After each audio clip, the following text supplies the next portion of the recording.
Hello and welcome to this lecture. Today we are going to discuss about the clinical management of diabetes mellitus and what the recommended dosage or the goal of therapies.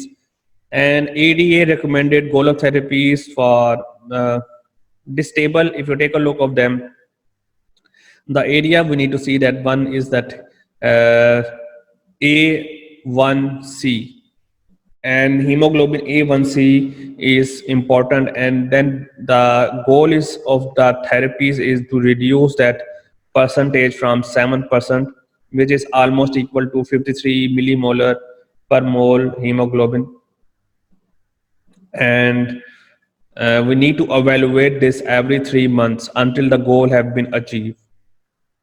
Or the other thing is that it must be less than 154 milligram per deciliter, which is equivalent to 8.6 millimole per liter. So this is the thing, the target that we need to see, and we need to monitor after every 3 months. And this is the recommended guidelines from American Diabetic Association. And then we need to see the preprandial plasma glucose level, which is around 80 to 130 milligram per deciliter, or peak post-prandial plasma glucose level, which is not more than 180 milligram per deciliter. So we need to see these all parameters: preprandial glucose, peak postprandial glucose, or HbA1c level, or EAG level. These all levels we need to monitor them. Then we need to see with the blood pressure maintained at 140/90 mm of Hg. We need to evaluate the lipid for especially at diagnosis or at age of 40 for every 1 to 2 years, because if a patient is type 2 diabetic or type 1 diabetic, we need to monitor the lipid profile like HDL and LDL or triglyceride level. And we need to monitor the complications, especially for kidney, especially urinary microalbumin. And then we need to see the eye and feet, because obviously feet is very important. Diabetic mellitus, the most of the effect is on the peripheries and especially on the foot. Diabetic foot ulcer is the common complication if you're even using a treatment, because if you may skip the dose or if you're unable to maintain the dose, it will affect your feet. And then these are the common thing, the complications with especially the feet. Then your kidney, especially for urinary microalbumin level. So this is actually the table that is excellent to explain all of the thing. The abbreviations has been given at the below, like A1C is hemoglobin A1C, ADA stand for American Diabetic Association, EAG stand for estimated average glucose, which we know. Then HGB is hemoglobin. So you can take a look of this thing that is very important. In detailed clinical management, this algorithm I just found online, and I found is quite important to understand the treatment, because when we discuss pharmacology, we're discussing the drugs and their action, but we need to see overall effect of the drug.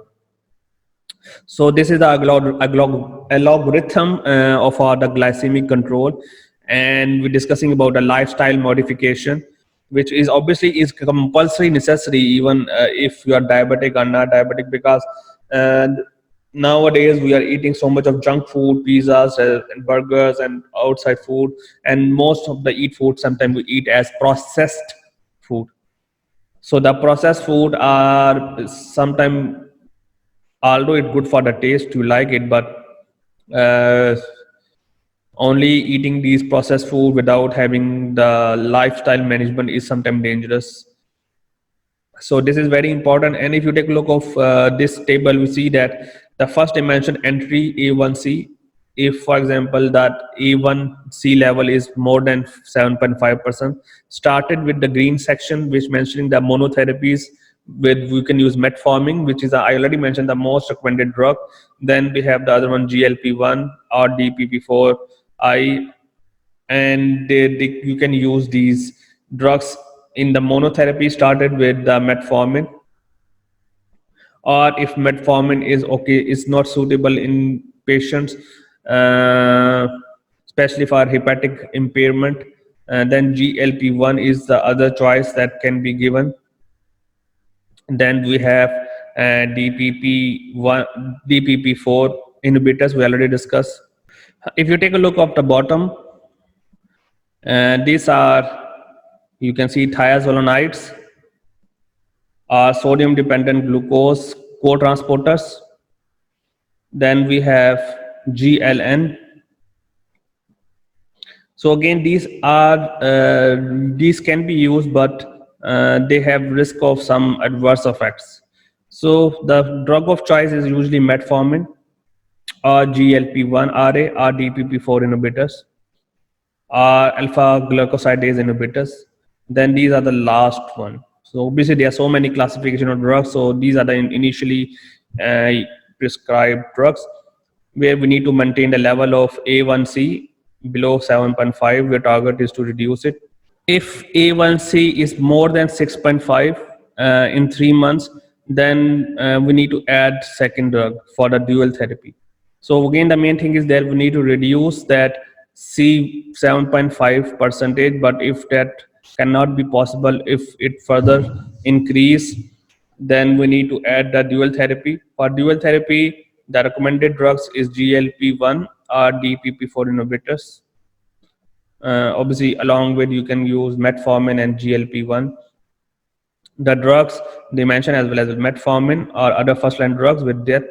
And we need to be very careful with thiazolonides, SGLT2 especially, and the other drugs that can be possible. There is a list of the drugs that they mention here. And if not the goal in 3 months, then proceed with triple therapy. So again, the first with the start with the monotherapy. Monotherapy doesn't work, then dual therapy. That dual therapy doesn't work, then we move to the triple therapy. The green sign is showing you the drugs that are having less adverse effects compared to the yellow sign, the pictures that have been more adverse effects. And if you see that in the third therapy, metformin is a drug, especially in the dual or triple therapy, using most commonly metformin with second drug or third drug. So you can see in the triple therapy, metformin plus second agent plus then the third agent. But we need to be careful with the yellow sign drug classification because they're having more adverse effects. And if these three therapy fail, then the last one is to add the insulin as outside to inside. Because if obviously, and they mentioned that if, for example, no symptoms, you can see that dual therapy, triple therapy, if this doesn't work, then the insulin agents symptom persist, then we give insulin or other agents, add or intensify the insulin. Obviously, either add the insulin or increase the concentration of the insulin. So this is the algorithm for how we manage the glycemic control in diabetes. So this is very good diagram that I want to share with you. So thank you so much for today's lecture. Hope to see you again.